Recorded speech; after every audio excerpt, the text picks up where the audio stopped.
Stop right there! Whoa, wait! Mr. Lambert, sir, it's me, Joe! I don't know you. What are you doing in my house? You sent me here, remember? I've done no such thing. For an intruder, you're not very bright, you know that? For all the commotion you caused getting in here, you might as well have brought a bulldozer. Now, you have exactly 5 seconds to explain what you're doing here, or so help me God, I'm pulling this trigger and sending you on your way. 5. I was sent here. 4. By you! 3. You told me to find you, to warn you about the end of the world.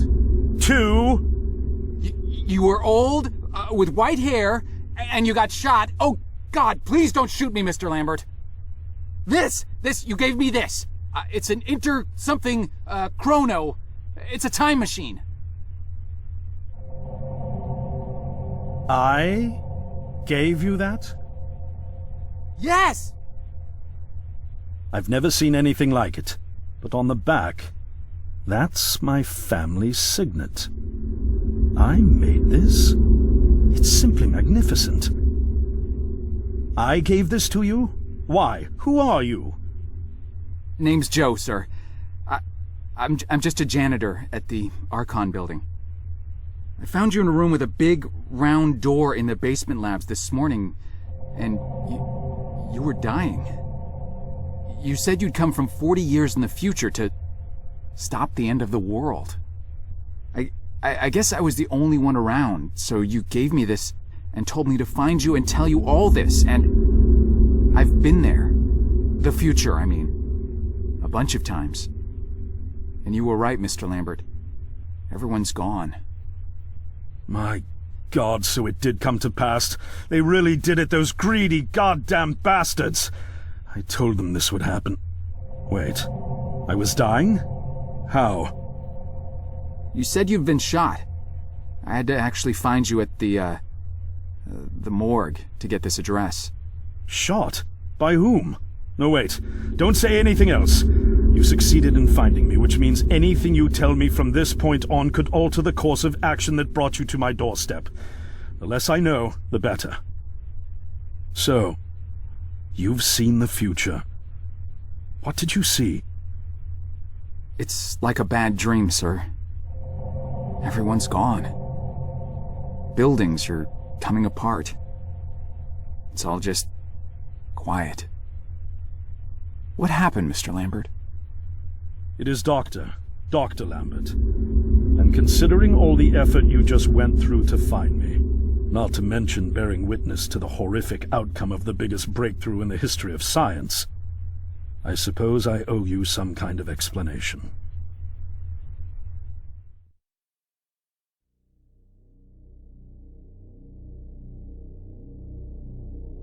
I was 24 when I got hired by Archon, or Athena as it was called back then.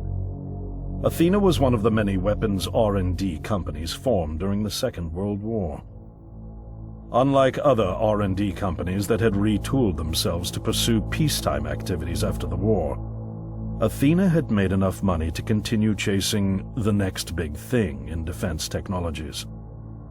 They were betting the farm on post-war Soviet expansion, raising the level of government paranoia to create a lucrative market for esoteric weapons research.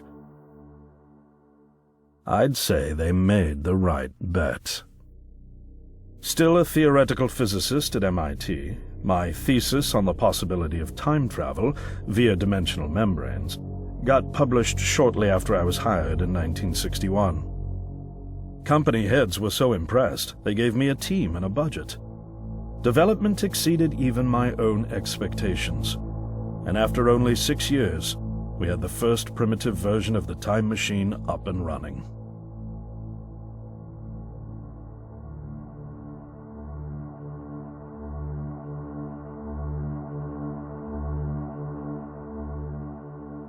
Our first successful trials involved sending simple objects into the future with a timed return. But with Archon running out of money, that was all the company bigwigs needed to secure a big fat contract with the Department of Defense. Apparently, we had sold them on the idea that the technology could be used to go back in time and strangle communism in its cradle. The reality, of course, was that it couldn't. Due to the laws of causality, you can't travel back in time beyond the point where time travel was invented. And sooner or later, we had to explain that to our benefactors. When they started pushing for progress reports, Archon management had to come clean, but instead chose to ease government concerns by claiming the technology could be used to bring back advanced weapons from the future. But this, too, was a lie.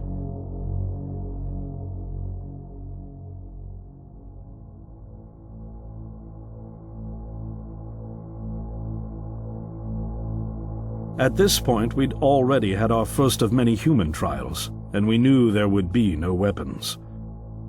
In fact, our results were as terrifying as they were baffling. Time pilots returned frenzied and confused, raving about empty streets and human remains. At first, we assumed the city had suffered a Soviet attack in the near future and had been evacuated as a result. But as we pushed on further, the terrible reality became clear. Time pilots started returning fatally ill, dying within a day or two from painful convulsions. Some never returned. We lost several pilots, machine prototypes, and other equipment. When the first contamination erupted in the lab, we were completely unprepared, losing 3 lab technicians to what we later identified as an incredibly aggressive airborne virus.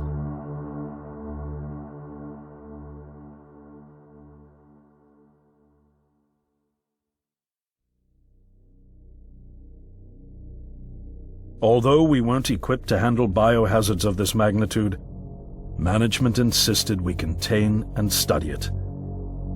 To keep our pilots and the virus alive long enough to study, we co-opted experimental cryotechnology from another project, Lazarus, and established a makeshift virus lab. Once again, the bigwigs managed to spin our setbacks into a success story for the Department of Defense, now claiming that the virus could be cultivated for use as a biological weapon.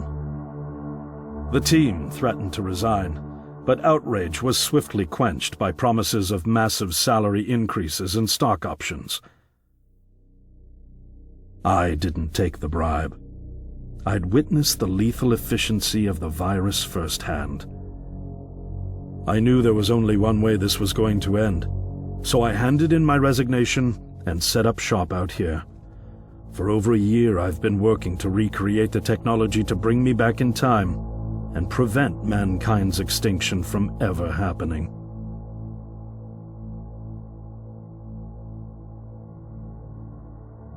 And now you're here, the harbinger of doom at my doorstep, wearing a boiler suit.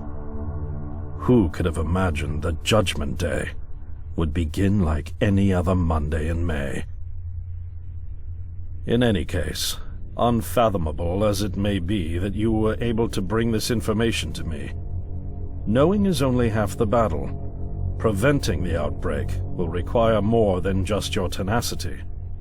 Me? Wait, what? Yes, I'm afraid I must rely on you one more time. You must go back to Archon and prevent the outbreak. No, that's, I mean, I'm really honored and everything, but... Believe me, you're the last person in the world I want to entrust with this, and I mean that quite literally. But by this time tomorrow, the entire city will have succumbed to chaos, panic, and death. You're here now, and you're all I've got. Wait, but what about you? Can't you fix this, Doc? Don't you have a plan? I can't go myself, because that would break the law of causality. The only reason you are here to warn me now is because I was there to send you. And the only reason I was there to send you is because I was able to bring my work to fruition here. But... We've no time to waste. It's the only way. You told me you found me this morning, correct? Yes, but... That means I failed to stop it, and the outbreak has already begun. The time pilot for today's trials must have brought the virus back from the future, which then somehow got out of the containment chamber and spread. That pilot is Patient Zero. I need you to destroy the supercomputer system controlling the time machine. All the research data is stored there too. You must destroy it before the time machine departs. I'm reconfiguring your device to send you back 1 day earlier. This should allow you ample time to return to Archon and get inside. On the other shore from here, about 500 yards down the road, is a rest stop. You'll find a van there, fueled and ready to go. Oh, I already have a ride. Which won't be there yesterday, you ninny. Now stop interrupting me. One last thing, and I need you to listen carefully because this is very, very important. Make sure you do not meet the earlier version of you. Why? What will happen? No one knows for sure. It's one of the conundrums not yet accounted for. There are theories, of course. None of them pleasant.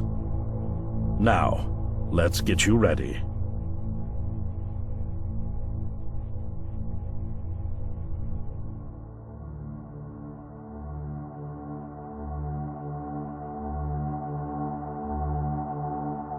How did I get myself into this? I nearly got killed trying to reach Dr. Lambert thinking he had a plan. And it turns out it's me. I'm the plan. At least I don't have to walk back. This van's not as cool as the ambulance, but it has its charm. And it sure was nice of him to pack me lunch. I wish he'd pack me a can opener for the beans, though. And some gas for the Bunsen burner. But I'm sure I'll think of something. I've got several hours of driving ahead of me after all. It'll be almost morning before I get to Archon. I just hope I have enough time.